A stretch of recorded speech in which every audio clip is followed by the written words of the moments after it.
guys, it's Tracy Mitchell VA with ThisIs50.com. I have a very special guest today. His name is Big Block, the owner of Block Entertainment. Yes, ma'am. How are you feeling today? How you doing, baby girl? Good. So happy to be here with you. Man, I was born in 1995, so my research I had to really go through because your journey started a long time ago. Tell me what year this journey began. Well, I would say 94, like me actually getting to start building my relationships in the music business. And let's start with Tupac and Outlaws. Yes, Tupac is a very big name. I feel like he was the one that kind of like really segued you into the industry, would you say? Yeah, absolutely. And that relationship taught me how to turn, that lane taught me how to make the relationship turn the relationships into a hustle. For sure, because you guys were friends. Absolutely. But then you just ended up being the person that was always with him. Can you tell us, well, refresh our memory of like what exactly were you involved in when it came to his career? Well, I've always kind of stayed away from the career part. I was family. I would just say me and Pop was family. And I'm sure that meant a lot to him too. Yeah, I mean, yeah, we just family, and they allowed me to really be around the family and the way they roll to learn the business, because I'm a true believer by making my own. I don't like ride too many tails or call too many names or drop too many names like a lot of other people do. So I don't too much like to ride on Pop name like that. I just like to grab my own. But that's why I got into the music business. It came through Tupac and Outlaws, the whole family set. What's up, Bill, Moo, what's up, Dollar, Shakur family, the same family, the rest in peace to Faye, Feeny, family. Sure. Yeah, all those moments you just listed were huge pivotal moments. I was watching one of your interviews and you talked about how you had some time in prison. Yep. And I just wanted to know, like, during that time, would you say, like, when it came to you just being a businessman, would you kind of like credit those moments to that time? Well, actually, that shit made me get my shit together. We all got war stories, all got, things that like shake us up into a way to say, okay, man, you gotta get your shit together. And I had a daughter at that time, my first daughter, so that's what I want to do. I want to be here for her. So when I got out, and I started grinding my own and like focus on a different way instead of just the streets, yeah. For sure, yeah. So in the media, they brought that up. Of course, they brought up the different names that you worked with, the labels too, but also Candy Beers. I know that's a part of your story as well. But in this interview, I don't even want to highlight those things. I just really want to know like where you're at with everything. Like you're a businessman now. Yeah. You're an executive. Absolutely. Tell me like where you at with just being a music executive right now. Well, I'm rebuilding. Like I broke away because I came in the game when I was young. And I stayed on it for like about 17, 18 straight years. And I took a break, like, I raised my kids, my sons, and I want to be there for them because I lost so much with my daughters as I try to keep the hustle going. I only just raised my boys because I really felt that, men raise men raise boys. So I really want to be there for them like that. So I decided not to sacrifice, me missing they're growing up. So I kind of took a break. Now I'm back, rebuilding hip hop. I got a slogan, rebuilding hip hop, block by block. I'm breaking new artists. I'm doing TV shows. I'm doing movies. I'm doing management companies, consulting companies. I'm just hustling. I'm back in the trap. Of course, and I love that for you. And I also love that during this time, too, you have a foundation for big timers. Yeah. What made you want to step forward and start that? Because we did it, I grew up in the hood where we had OGs that grab us by our necks and say, no, do it this way, do it that way. I just see right now there's a need for, like the new OGs to really reach back and grab grab the teenagers and tell them, no, this ain't the way we do this. We do it this way. So the big timers, me and Scott Barber, he's an orthopedic surgeon in Atlanta.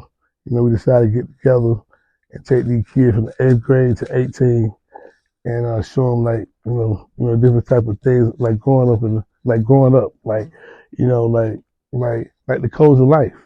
You know what I'm saying? Like respect, honor, that type of stuff. You know what I'm saying? You got to instill those type of stuff in these kids these days. We definitely need more of that too. And you are an OG to a lot of people, Yeah. not just the people that are like celebrities right now, but some artists too. You have an artist under your label. Do you want to talk about him and like how that came about too? Well, yeah, I got BB Trigger, I got J Lock, partnered up with my brother at Stony Road. We partnered up and did a partnership. I managed J Lock, like through that situation. I got BB Trigger. I got a girl named Sydney B. Trying to branch out to some pop stuff. Just taking it one, say like one artist at a time. Something I really want to know too, because you've witnessed like everything in the hip hop industry. Yeah. When now we have social media, we have music streaming. What is something that you really push for your artists, the younger artists, to really know about this music business? Well, see, I go a little deep because I know so much. Sometimes when you know so much, it kind of can spoil. I mean, can get in the way of destiny, I think. But one of the things I always tell, depending if you're a street artist or you're a gimmick, it just depends on what type of artist that you are. But if you're a street artist, I tell every artist I know, man, delete everything that you learn. You come into the music business, it's a different beast. You can't come in here having the same attitude. You can't have none of that shit. The only thing I say you can bring from that world is put your face first. You know what I'm saying? Some loyalty, because some people just meant to be there for a season. Right. And and understand that. You gotta understand that some people just gonna be around. Everybody can't go. Right. And a lot of people that help you get there, they don't understand the business. It's just two different worlds. Of course. So especially when that booth though, they gotta be able to pull that out of them too. I mean, like when you get in the booth, I mean, if you make it to me, when you get in that booth, you're on your own anyway. You know what I'm saying? Because I want artists really that's gonna do it with or without me. Right. That's the only way it works when you deal with a seasoned veteran like me. Like you gotta know. I mean, I gotta feel that this is a superstar and he's on his way. He's gonna do it with or without me. But with me, I'm most definitely gonna take him to a better way. Who is a superstar to Big Buck?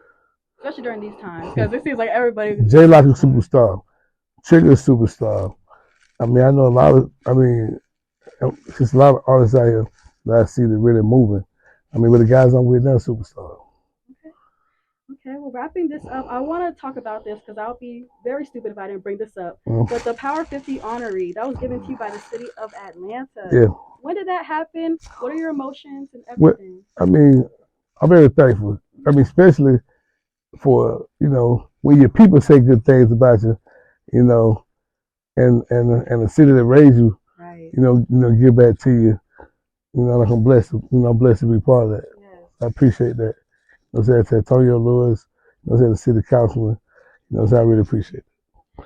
Okay. I also want to know too, just you being a veteran, like, do you ever feel like you always have to like put your wins in people's faces, or are you comfortable and okay with everything that you've accomplished and just being like the low key? Man, I'm blessed, man. Like,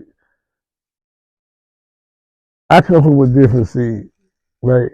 I never wanted the fame. I wanted the fucking money. Honestly, I never want to be out there. I never, even social media now, like, a lot of cats, they was on before me because I've always ran away from cameras. I didn't want people in my business like that.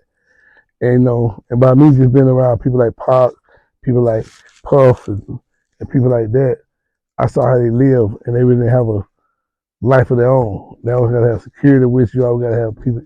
I didn't want that. Like, I want to go to the grocery store. I want to go take my kids to the basketball game, football game, in peace. Yeah. So I never care about the fame or the money. Of course. I feel that part too, especially these times. Everybody wants to be famous. Yeah. My final question. So, how about artists that pass away? What is your opinion on those albums? Well, what I learned about working with Pac album, the last one was it brought the new people. It brought two eras together. Like, we put T.I. on there with Pac, we put Trick Dad on there with Pac, and we put the two worlds together. That's what I loved about it. And then when I did with Biggie, what I loved about it was, you know, Biggie is New. I mean, is New York like powerhouse, and it really brought some of the South people in to work on Big album. So I love, you know what I'm saying, doing that too.